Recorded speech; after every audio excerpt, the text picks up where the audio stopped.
Hey guys, welcome back to another video on TRK Gaming, and today I'm here to discuss something that may seem strange for you guys. Usually my videos tend to focus on strictly gameplay, on video games, and tutorials on how to improve in Street Fighter 6. But as you can see, I'm recording or playing a video in the background, and this is a video of a player who I met on ranked, and they quit on me right after one game. Now, I'm not trying to embarrass anybody. I have blocked the username in the video so you can't see who it is. I'm not trying to lambaste anybody, but I was going to make a video about how frustrating this is, right? And I'm sure some of you guys may understand where I'm coming from. But you know what's so funny about it is that the more I thought about it, I realized that this video is not really about the player that I played who quit on me, right? This is about myself. And this comes to the point now, you will see the title of the video.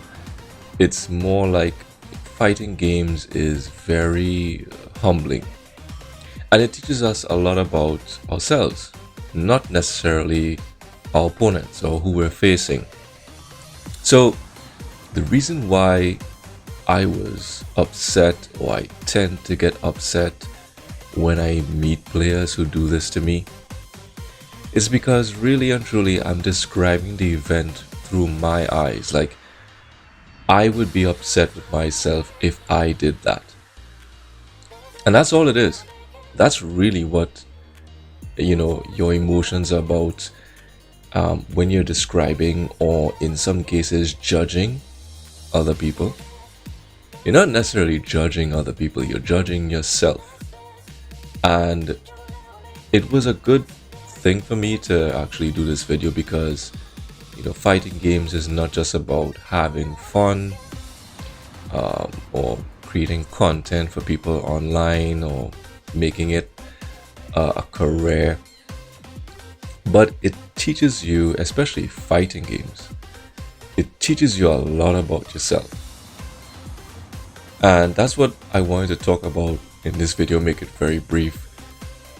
If you're encountering situations that may seem challenging in fighting games, and you tend to blame external events, like you're saying things like, oh, the game sucks, or this opponent is mashing.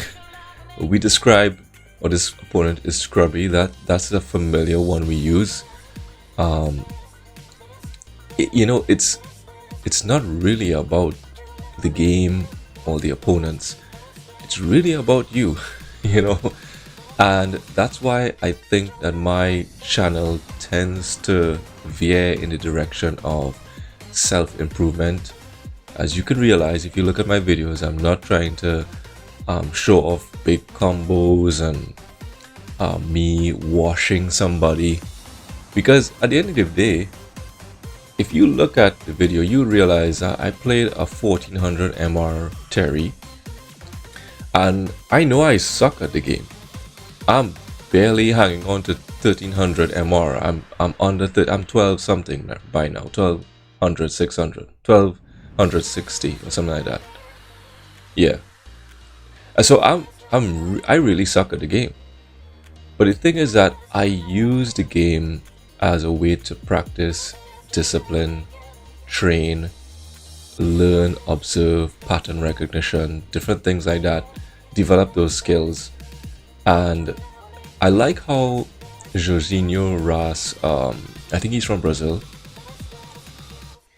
in Capcom 11, they did a brief interview with him. I think Ryan Hart was talking to him, and he had a very interesting perspective on fighting games and ranked specifically. And ever since he said that, it changed my whole outlook on how I viewed ranked matches. And Actually, it took me like a week right after he said what he said, and I implemented it, and I just hit master rank, just like that. Because it changed the way I saw it, perceived it. And he said, this is what he said, not verbatim, but you know, he said that he used ranked matches as a form of practice. Like, he would say the opponents are like practice dummies, right? For him to test certain things, set plays, strategies, methods. He would use it as a playground to practice.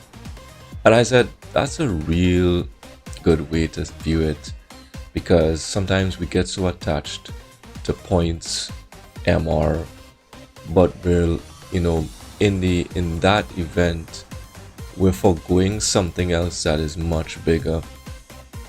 We're neglecting self-improvement. Like, are you really improving at the game? And we never take time to stop and ask those questions, because it forces us to be vulnerable, and it forces us to look within, which is something that human beings today, it's very scary, right? They find it a very daunting task to look within and view the ugly that's inside of them.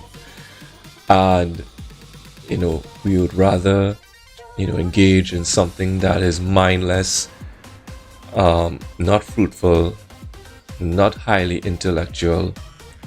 We tend to focus on stupidity, and we make fighting games all about naming people and blaming the game and acting angry, rage quitting, and providing what I call very dull entertainment, because it is. And at the end of the day, if you're still viewing my channel, you would observe that I'm all about practice, improvement, and I may never become a pro player. I know I'm not trying to, but probably if you look at my games and you're probably, or my videos, my tutorials, and you're looking at them and you may be struggling, in gold, platinum, whatever, and you have aspirations of becoming better, you can look at my videos and not fall for the traps or mistakes that I made. And that's why no matter how good I am or bad I am, I still take the time to share what I've learned about the game, because it's a community, right? We're all part of a community that's moving towards self-improvement, right? And if it's not for that reason, then what is it for?